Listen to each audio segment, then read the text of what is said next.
There is a lure to the energies of this luminary in our skies. And there is also a call and a drive and an energy to the darkness that surrounds her. And in fact, it is that darkness that allows us to perceive her in her glory. Saludos and welcome to the Rematriating Borikén podcast, where we discuss the journey to the essence of these islands, this archipelago and her surrounding waters, the restoration of our essence before conquest and continued colonialism, the reclamation of our collective healing and liberation. I am Yasmín Hernández, creator of CucubaNación, artist, writer, activist, born and raised in Brooklyn, Rematriating Borikén. Hola gente, happy 2026. Welcome to another episode of the Rematriating Borikén podcast. This is the first episode of 2026. It is dedicated to La Luna, or the moon.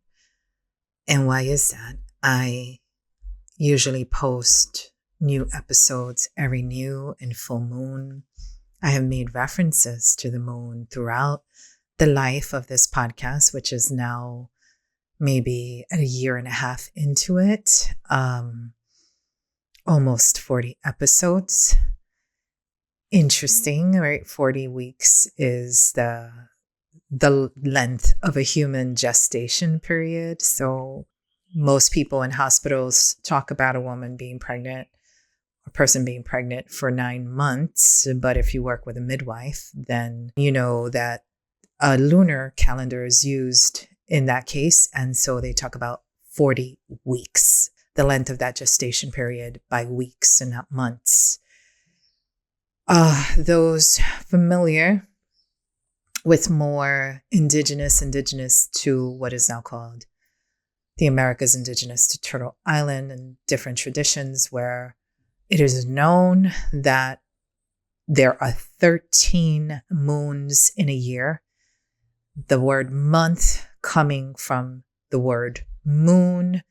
The menses, or the menstrual cycle of a woman, is also a term that comes or derives from moon. Our menstrual cycle is usually around 28 days on average, which is the length of a lunar cycle, 28 days. My children have a book called 13 Moons on Turtle's Back, which we would read as they were growing up. And it was written from an indigenous perspective to Turtle Island and speaks of the segments of a turtle's back, that there are 13 of those and 28 circles around the edge of its shell, referencing Turtle Island, the turtle, and its connection to a lunar cycle, a lunar phase, a lunar calendar.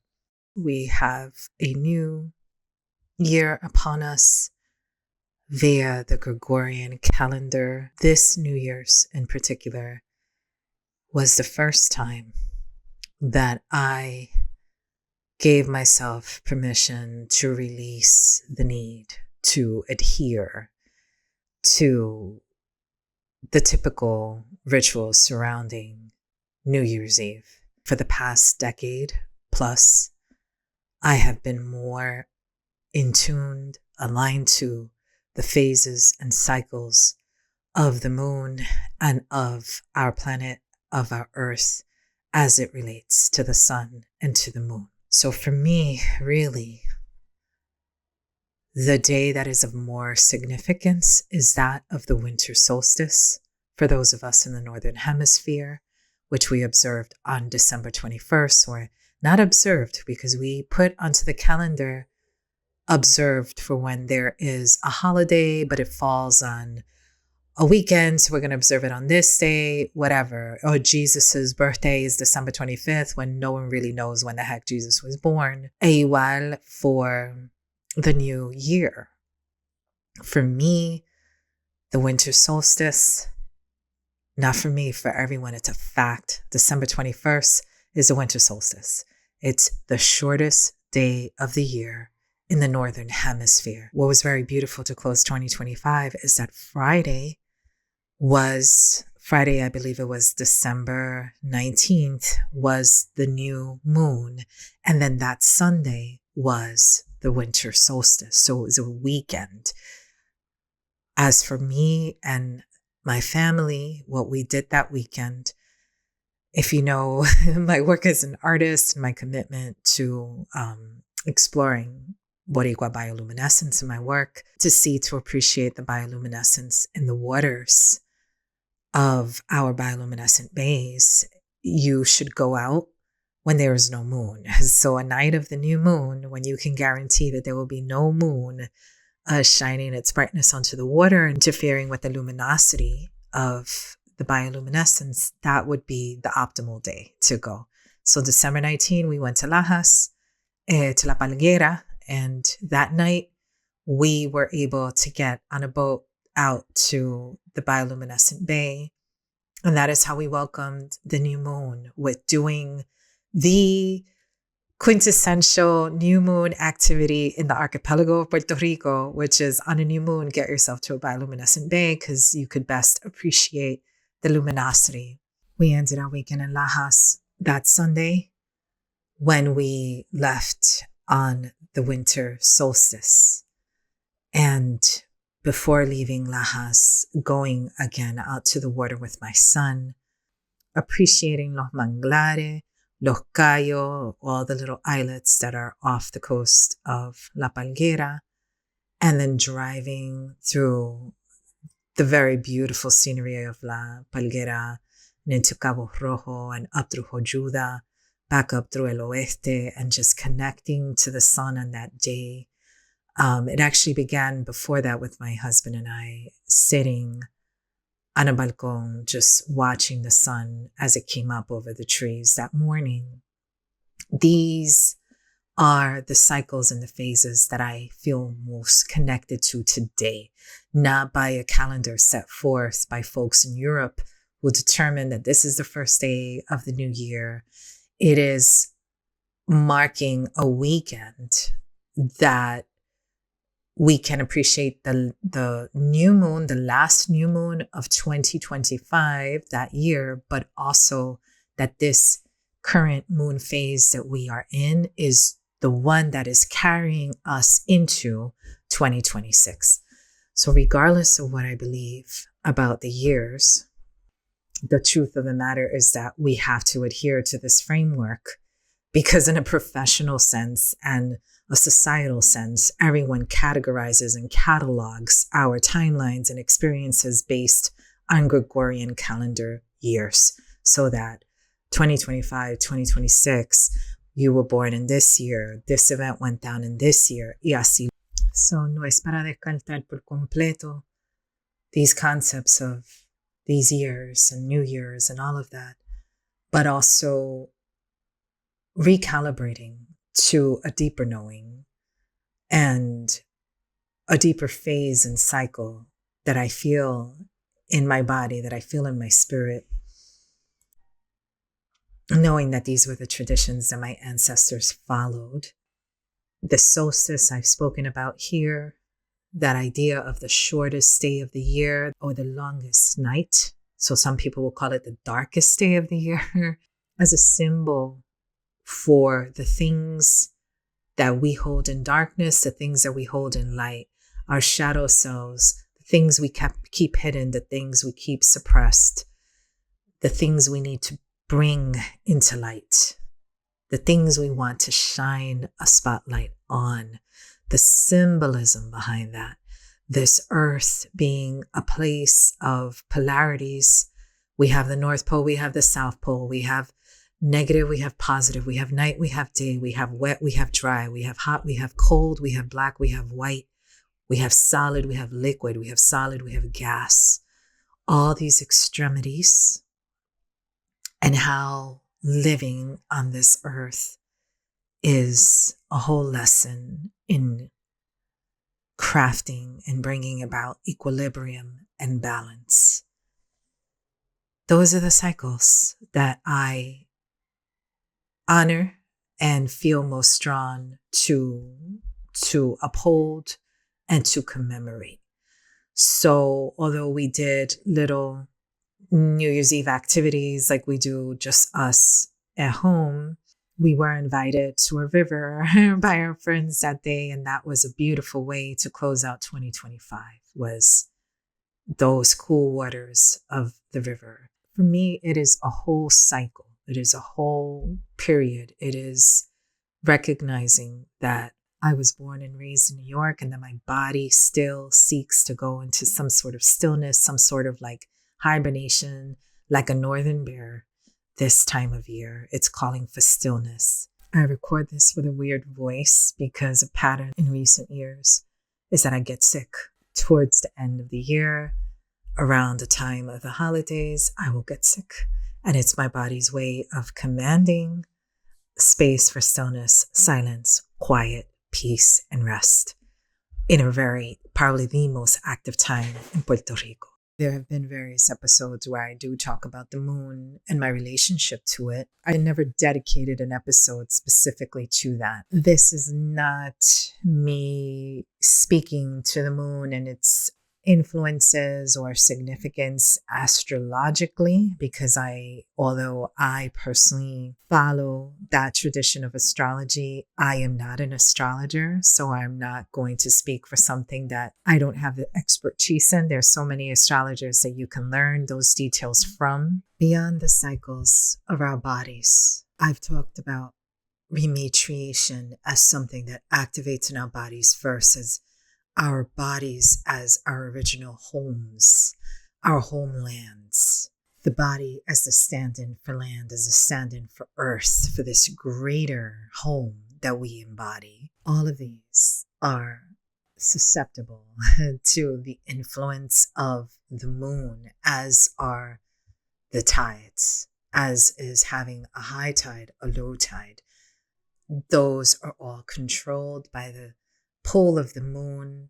And when we have a supermoon, a full moon that is closest to the earth, that appears bigger, whose pull and influence is stronger, then we have more pronounced, more extreme high tides and low tides.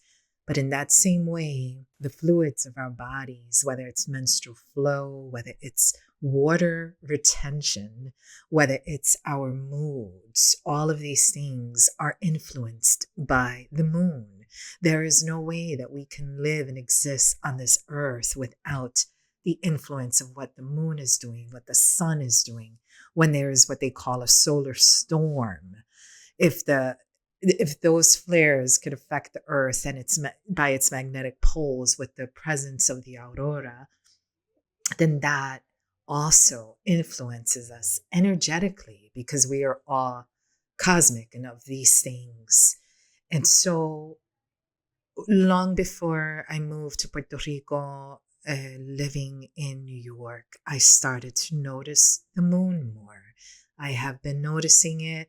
We all notice it. It's beautiful. It rises, it sets, it's crescent, it's full. It's beautiful to notice. It is beautiful to notice. And if you don't notice, then there's a problem, because a lot of us are distracted. A lot of us are with our devices looking down. I be trying to take photos of sunsets and moonrises, and my husband's like, just look at it with your eyes, just appreciate it for the moment.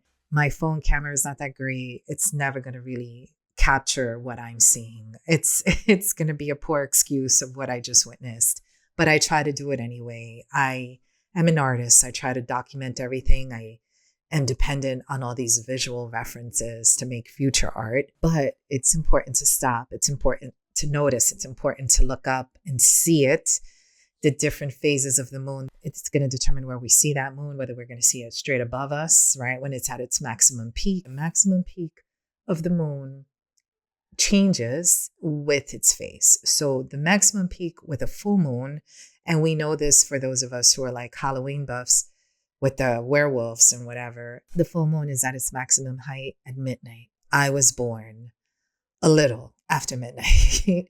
And so these are things that make you more sensitive to certain phases of the moon versus others.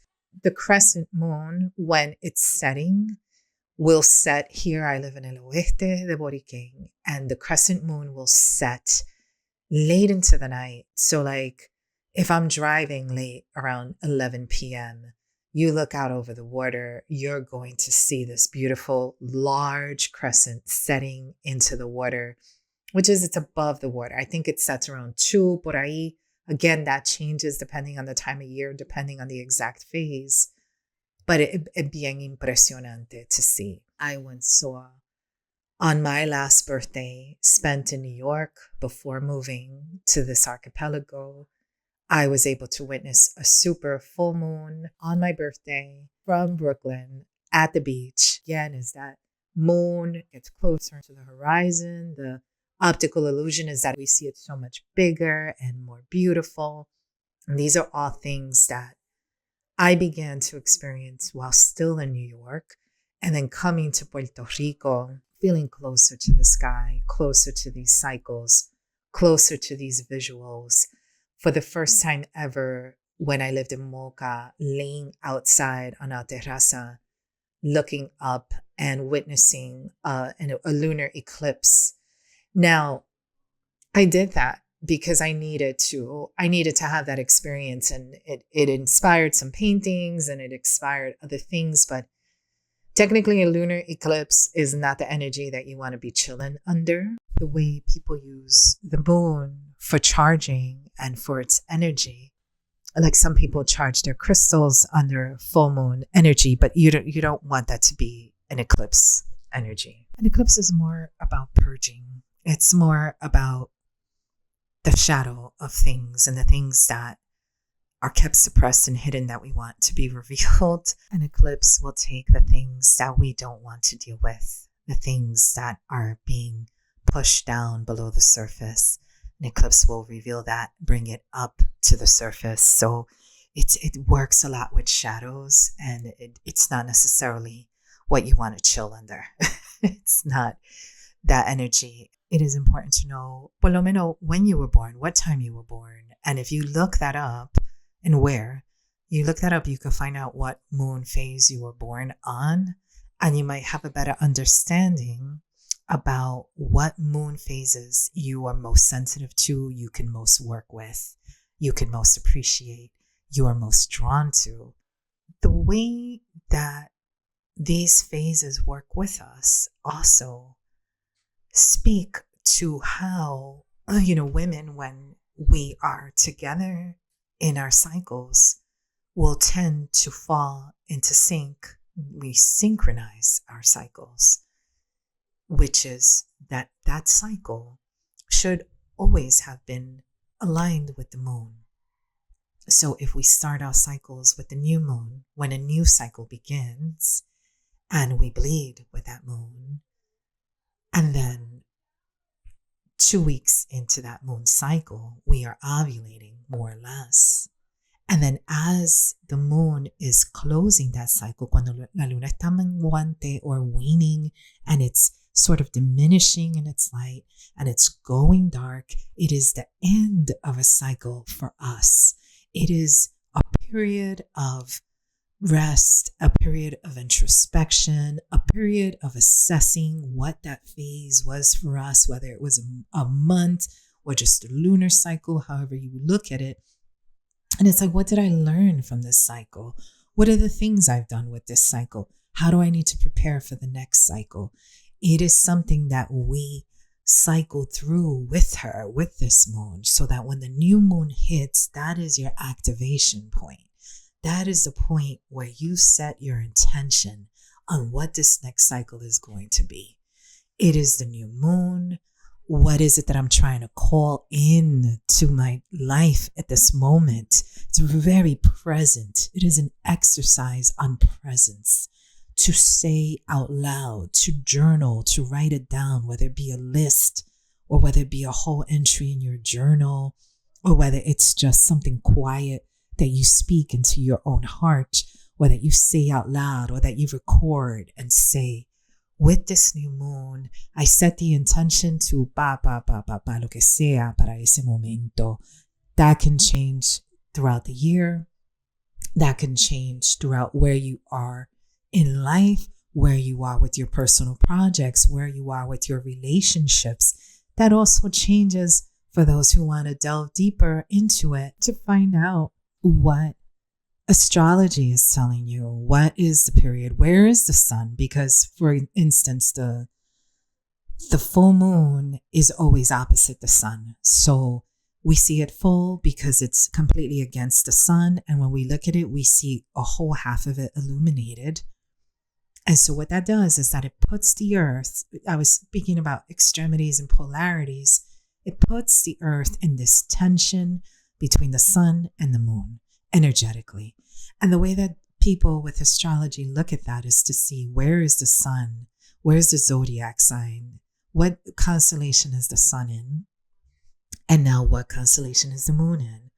Right? And what is the zodiac sign of each? Because there's a tension between those two energies. There can be lessons within that for those of you who are interested in looking into that. Again, this is not an astrology podcast, but I feel compelled.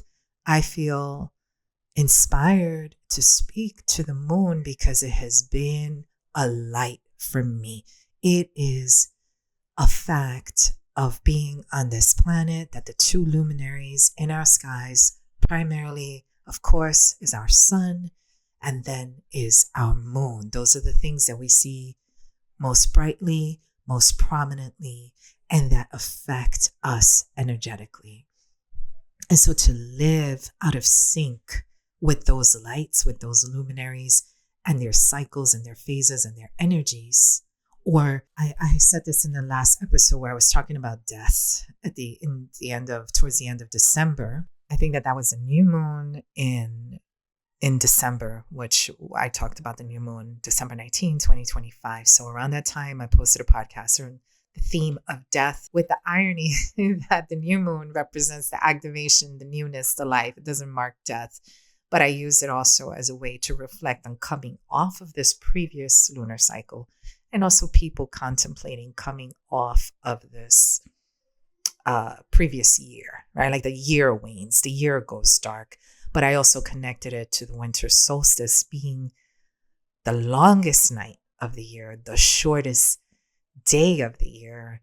And that at night we have that light of the moon where she reminds us that no matter how dark the sky is, that sun is still shining. Now, here's the thing. The moon is not producing any light at all. She is reflecting to us the light of the sun. And something that is so beautiful about the sun is that even when we turn away from him, remember, the sun ain't going nowhere. The sun ain't turning, not spinning, not orbiting anything. It is us turning, orbiting him. And then it is also us tilting towards and away from the sun. But that even at night, when it's dark and we can't see that light, no tenemos la claridad, no tenemos el día, no tenemos la luz. How we see at night is very unique. For the most part, our eyes don't perceive color like they do in daytime with the white light of the sun. That is when the cones in our eyes and our retinas see all the lights.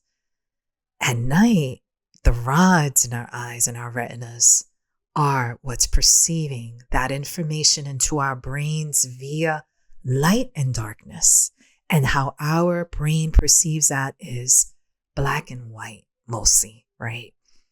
So even how we shift in our sight at night. And I will always say this, it's very important to allow ourselves to see through darkness. I talked about this in my last episode. I've talked about this before. I am an eye patient. A lot of us don't appreciate the gift of physical sight until it is challenged in some way. So just the importance of caring for our eyes, of taking pauses every 20 minutes when you're staring dead in a screen, of taking care for our eyes with the blue lights that we ram into our eyes daily, 24/7 sometimes. Taking care of our eyes by allowing us to be in darkness, sleeping in complete darkness.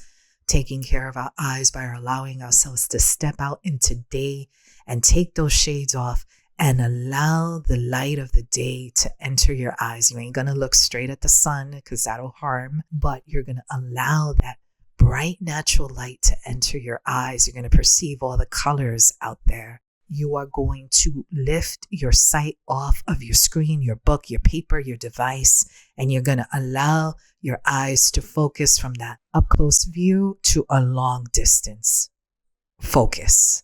And you need your eyes to be able to do that, to focus at what's in front of it, a foot away, and to be able to focus on what's 20 feet, 50 feet away as well. You need your eyes to see in the day. You need your eyes to see at night. Notice how the way that our bodies work and function relies not on the artificial bombilla that you got hanging over your head, but on our natural luminaries, the sun and the moon. I already mentioned how if you want to see bioluminescence, you got to get out to that bay at night, on a night that there is no moon, on a new moon. That's when the moon is dark. Why is the moon dark? Because the moon is between us and the sun. So when we look at the moon, we're seeing its dark side. We're not seeing anything lit up because it's lit on the other side from where we are. The light of the moon, the shape of the moon, tells us our position in the skies. And it takes us out of this bullcrap we're living here with oppression, with colonialism, the beauty of that darkness of night. If we see the moon, and we mostly see the moon, unless it's cloudy, then it's blocked.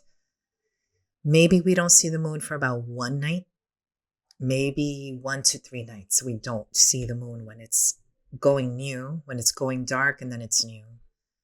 That new day, it'll be completely dark and we can't see it. And then we see what I call the fingernail clipping, right? It's like such a tiny, delicate, beautiful crescent.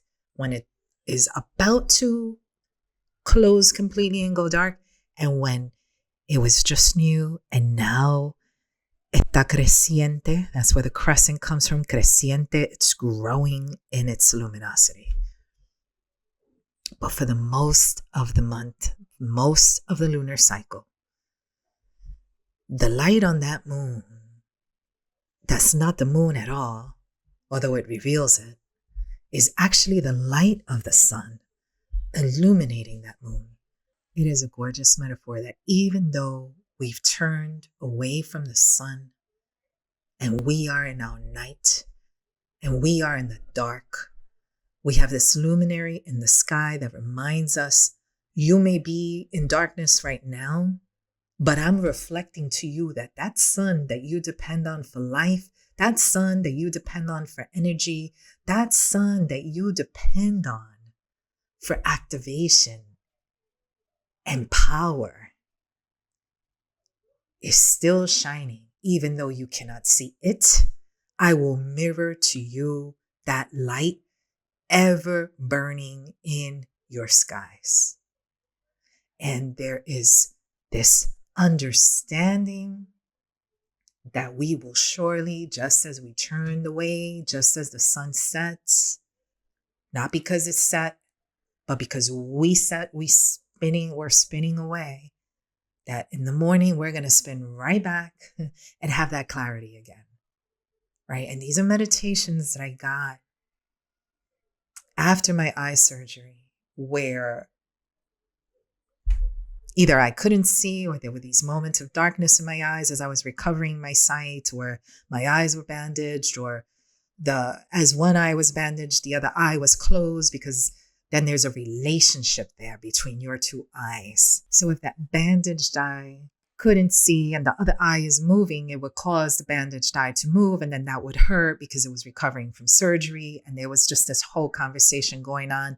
So what became the easiest thing was that if the healing eye was bandaged and couldn't see regardless for reasons that I won't go into, then it was, for my healing, it made more sense to keep the other eye closed in solidarity. Because if the eye that was seeing was closed and was dark, it would allow the healing eye to rest in darkness. And so in that process, every morning I would meditate with the sun, because in my bedroom faces the east. And it is where I best, from within my interior space, my living space, where I best perceive the sun is in the morning from my bedroom as it rises. And that was part of the meditation that I had, that though I couldn't see, I knew that at some point the clarity would return, or better yet, that I would return to the clarity. Just like each night, us, Earth, we're spinning away from the light, we're spinning towards the light. And even when we are away from the light and we're in the darkness and shit is crazy and shit is rough and shit is challenging, it is knowing that we will cycle out of that. We will spin, we will rotate away from that. Eventually, sometimes it doesn't come as soon as we're wanting it to, because sometimes we have to respect the cycle, that there's a cycle. There are phases unfolding. And in order for the whole cycle to complete, we have to allow a certain phase to unfold. Sometimes we want to rush our way out of it before the lessons can take hold. Sometimes we need to sit in the dark and we need to allow ourselves to see through the dark. Sometimes we need things to be super simple and we want it all plegado ahí before our eyes and be spoon-fed everything and every detail. Sometimes we run from person to person looking for advice and looking to be told what we should do, what we should look for, how we should do it, what's the next step. Most recently, I find myself called to sit in my phases of darkness, of clarity, and to exercise the power of figuring shit out on my own. Of not consulting with everybody and their mother, not consulting with a book or with Google. Because these devices, you have a problem and now you want to see 35 reels about that problem. But those 35 reels represent 35 opinions, 35 perspectives, 35 intelligences, 35 different consciousnesses, 35 different truths. And within those 35 truths, there may be a lot of lies too. And so for me, and in my journey, and in my process, the moon, certainly as a woman, as a cis woman, there is a call, there is a drive, there is a lure to the energies of this luminary in our skies. And there is also a call and a drive and an energy to the darkness that surrounds her. And in fact, it is that darkness that allows us to perceive her in her glory. Because the moon be shining a whole lot during the day, but people may be too busy to notice. If you look up at 3 o'clock, you're going to find probably the half moon at its peak. But we're not really looking up at the sky in the day. We're not really doing that. Maybe at night, maybe we want to see the moon, want to see some stars. But the moon is still there during the day. But at night, in the darkness, that's when she's like, look at me, bitches. Look at me glow. And there's some of us that in order to glow, and I almost said grow, that too, glow and grow, we need to allow ourselves to be immersed in the darkness sometimes. Doesn't mean you need to do some shady shit and immerse yourself in some shady place. But sometimes we need to sit with uncertainty, sit with discomfort, sit in the shadow, sit with mystery, to emerge, to grow, and to learn how to glow. A lot of us know our gifts, but we don't want to know our own weaknesses, our own challenges, our own triggers. You can't really work your gifts until you know all sides. In order for us to really glow at our maximum, we need that mirror that could hold up our light. And a lot of times that mirror comes at night. The moon cannot glow the way she does without the night sky. And the sun would disappear for us for half the day were it not for the moon being its mirror at night. So right now on this earth, we cannot let go of the necessity of understanding and working through and phasing through the polarities, the extremities. And when we think of all the terrible things happening in the world today, what we are seeing is evidence of extremists that only want to be chilling on one side of that polarity. The far right that doesn't want its opposite to exist, that wants to do away with the whole spectrum, that wants to force everyone else into believing what they believe, looking how they look, dressing how they dress, and believing what they believe, doing what they do.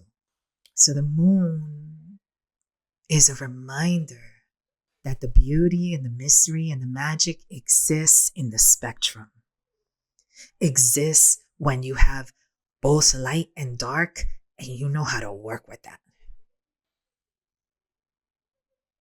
That you can have joy, but you're not going to fall apart when the sadness comes.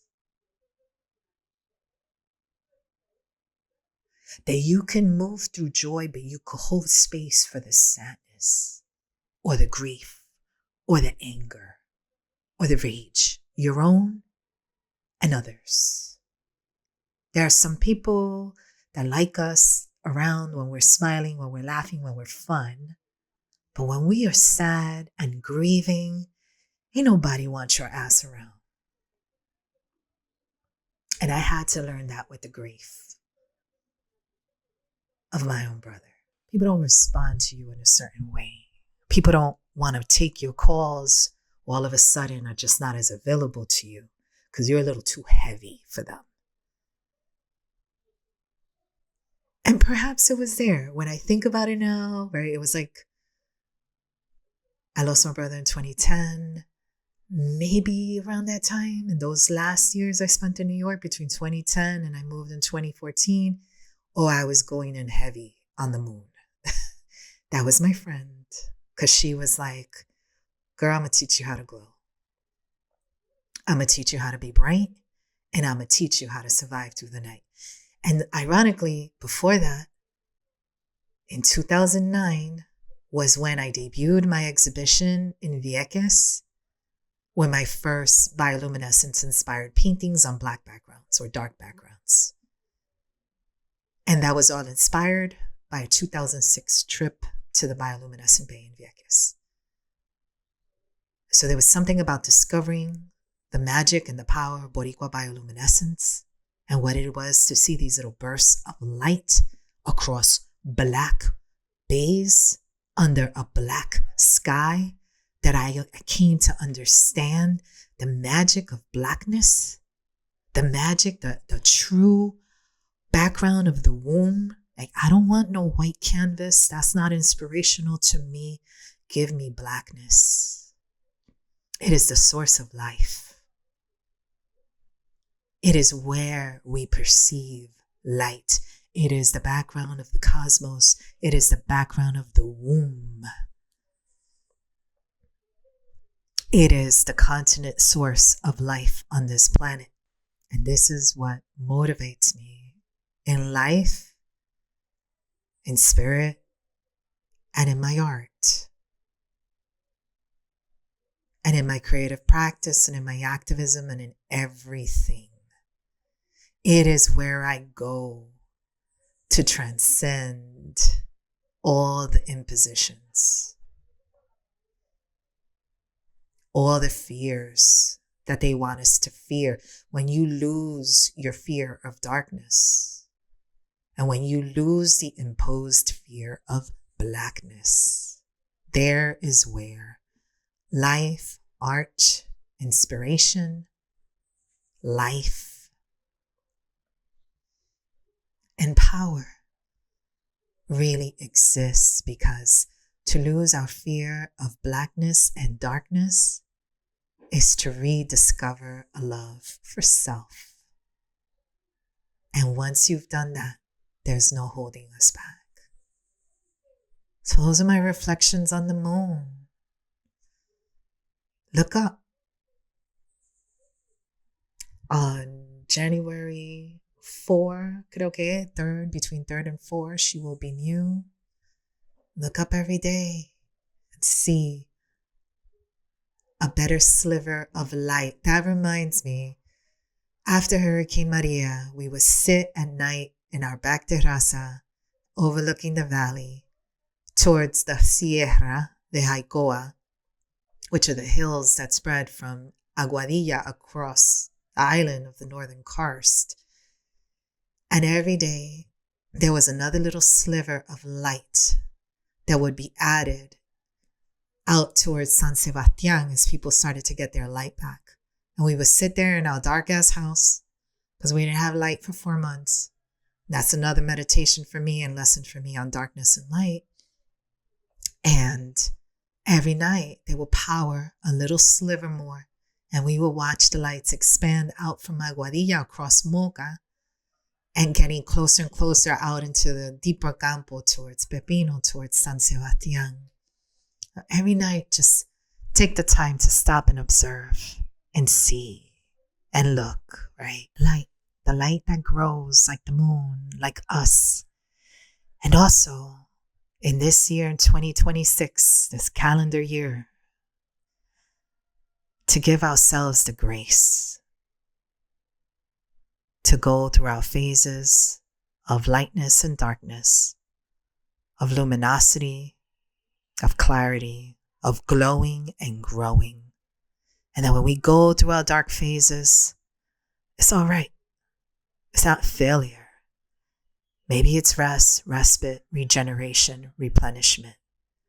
Because without the dark and without that, it gets harder and harder to glow. And so this is all love for the moon, for the ways that she's not afraid to shine through the darkness, and for the ways that she's not afraid to reflect someone else's light back at them, because we also have those people that they want to glow, but they don't want you to glow. They want to shine and no one else to. And so let's give some love to the moon for that generosity and that fact that someone else's glow makes you shine more. Help others glow, because then it makes like the whole situation mad shiny. All right, let's not be the night. Let's not try to take light from others. Let's know that when we help others shine, the light gets reflected back at us and it makes us shine even brighter, and vice versa. Let's give ourselves the grace to phase through darkness so that we could all glow and grow individually and collectively. I mentioned the intentions, and so with the new moon, you set that intention for your cycle and what you are wanting. When we cycle with the moon, that first week is about building on that intention. That second week is like we're building to the peak and the pinnacle, and we have this energy, and the full moon is about to be full. When that full moon hits its full luminosity, that should be the moment of manifestation. That intention that you set should be manifesting with that moon, with the power of the full luminosity of that full moon. If we are synchronized to the moon, that's also the time that female bodies would be ovulating, which creates, it's different for different people, but as we know, it is biologically when people are considered most attractive, your eyes get brighter, your energy, you're more confident, you're just giving off a whole vibe. That's because your body is most fertile at that moment when we are synchronized to that moon. And with our work and what we do, those are the moments that we also want to align to what the phases of the moon are guiding us through.